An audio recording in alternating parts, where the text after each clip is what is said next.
Résumé explicatif de l'épisode 65 La Patrona. L'épisode s'ouvre sur un ton d'enthousiasme. Veronica Dante, qui cache toujours son identité de Gabriela Suarez, montre à Constanza et à Lucho une convocation adressée aux investisseurs. Elle explique que c'est l'occasion rêvée pour régler toutes ses dettes, et propose à Constanza de devenir sa partenaire dans une nouvelle mine. Constanza insiste sur le fait qu'elle ne lui doit rien, mais accepte avec émotion de rester à ses côtés, comme amie et alliée. Veronica demande alors à Lucho de préparer une offre si avantageuse que les autres investisseurs ne pourront pas la refuser. Il accepte aussitôt. Dans une autre réunion, Alejandro discute avec plusieurs associés au sujet de cette mystérieuse proposition. Ils comprennent qu'une société est prête à acheter un paquet d'actions qu'ils ont mis en vente. L'offre paraît excellente et l'investissement est énorme. Alejandro précise que les investisseurs veulent commencer rapidement l'exploitation d'une nouvelle mine. Mais ses collègues, prudents, réclament des noms et des visages. Il ne suffit pas d'une offre séduisante, il faut savoir à qui ils ont affaire. Alejandro promet d'organiser une rencontre pour lever le mystère. Pendant ce temps, Max, en prison, reçoit la visite de Gaston. Celui-ci lui présente un avocat prestigieux, le docteur Carlos Fermin, un pénaliste reconnu de la capitale. Ce dernier a été engagé par Veronica pour assurer sa défense. Max, sceptique et découragé, doute que quelqu'un puisse le sauver. L'avocat insiste, il a besoin que Max lui dise la vérité, aussi dure soit-elle. Il veut savoir s'il a réellement frappé l'ingénieur jusqu'à causer sa mort. Max, amer, ne donne pas de réponse claire, mais Gaston l'encourage à collaborer. De retour aux affaires minières, Alejandro et ses partenaires évaluent les risques. Ils savent que céder une part de contrôle est dangereux, mais l'injection d'argent est indispensable. Certains estiment qu'il faudra faire des concessions, au moins pour cette fois. Alejandro maintient qu'il veut rencontrer les nouveaux investisseurs en face à face avant de s'engager. Dans un registre plus intime, on retrouve Cecilia et Poncia, elle s'exerce en anglais, maladroit mais motivé, encouragée par sa tante. Il rêve qu'elle vienne habiter avec lui à la Fortaleza, mais elle refuse de quitter la Dorada, malgré la dureté d'Antonia Guerra. La conversation s'assombrit lorsqu'il évoque les fantômes qui hantent la maison de Veronica. La référence au cri du passé renvoie aux souffrances que Gabriela a vécues là-bas.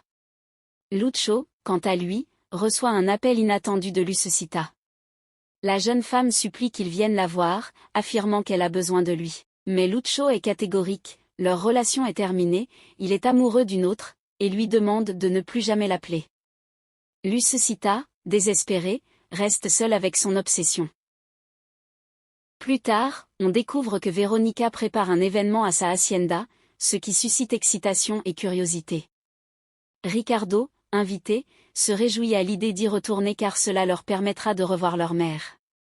Son amie Patricia, séduite par son enthousiasme, lui conseille de porter des vêtements plus colorés pour l'occasion.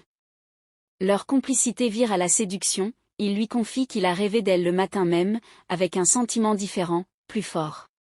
Patricia, troublée, devine que leur relation est en train de changer. La scène se fait plus intime lorsqu'il la rejoint dans la salle de bain, incapable de cacher son attirance. De l'autre côté, on analyse le dossier de Max. Les preuves ont été manipulées par Lagarto et ses hommes, mais rien ne permet de le démontrer. La police est corrompue et liée à Antonia Guerra, ce qui complique tout. Le témoin clé, une certaine Estrella, est probablement une prostituée soudoyée et menacée.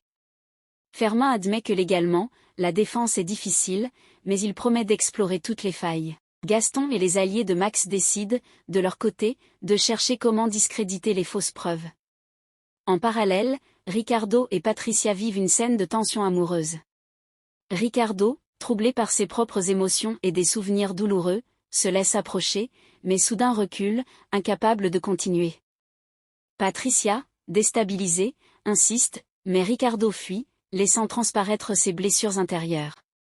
L'action se déplace ensuite sur un terrain plus sombre, qui découvre un cadavre en état de putréfaction. Il s'agit de Ramon Izquierdo, bien connu d'eux. Le commissaire, inquiet, ordonne que la mort reste secrète et traitée avec la plus grande confidentialité. Cela ajoute une couche de mystère et laisse deviner que la disparition de Ramon est liée aux manigances d'Antonia. Dans une scène familiale, Max reçoit la visite de sa mère en prison.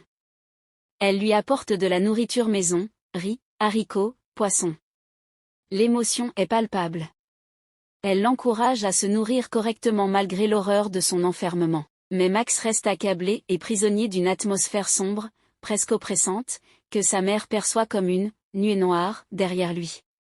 Pendant ce temps, Goicoechea, le journaliste, continue à provoquer les autorités avec ses chroniques radiophoniques.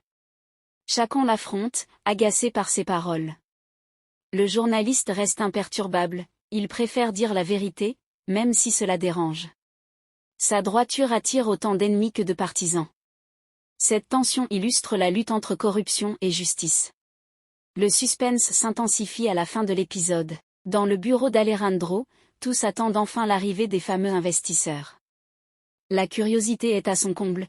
Qui sont ces mystérieux partenaires prêts à injecter tant d'argent dans la mine? On frappe à la porte. Alejandro, ses associés et Antonia Guerra se lèvent pour accueillir les invités. Mais la surprise est totale, ce n'est autre que Veronica Dante qui entre, radieuse et déterminée. Elle annonce, avec un sourire glacé, que sa visite n'a rien de social, elle est la nouvelle partenaire qu'ils attendaient. La caméra s'attarde sur le visage d'Antonia, déstabilisée et furieuse. Elle ne s'attendait pas à voir réapparaître cette femme qu'elle méprise.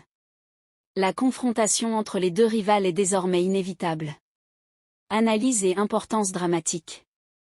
Cet épisode 65 est crucial dans la montée dramatique de la Patrona. Il articule plusieurs fils narratifs, la revanche économique de Veronica Gabriela, qui entre officiellement dans le jeu des puissants en tant qu'investisseuse.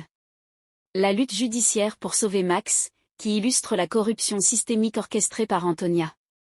Les intrigues amoureuses, Patricia Ricardo, Lucho ou Lucecita, qui ajoutent des tensions émotionnelles et dévoilent les blessures personnelles des personnages. La découverte du corps de Ramon Izquierdo, qui renforce le climat de secret et de complot. L'affrontement annoncé entre Veronica et Antonia, préparant la suite de la vengeance. Chaque scène est construite pour accentuer le contraste entre l'ombre, prison, corruption, cadavre caché, et la lumière, l'amour naissant, la solidarité des alliés, la résilience de Veronica. C'est la fin.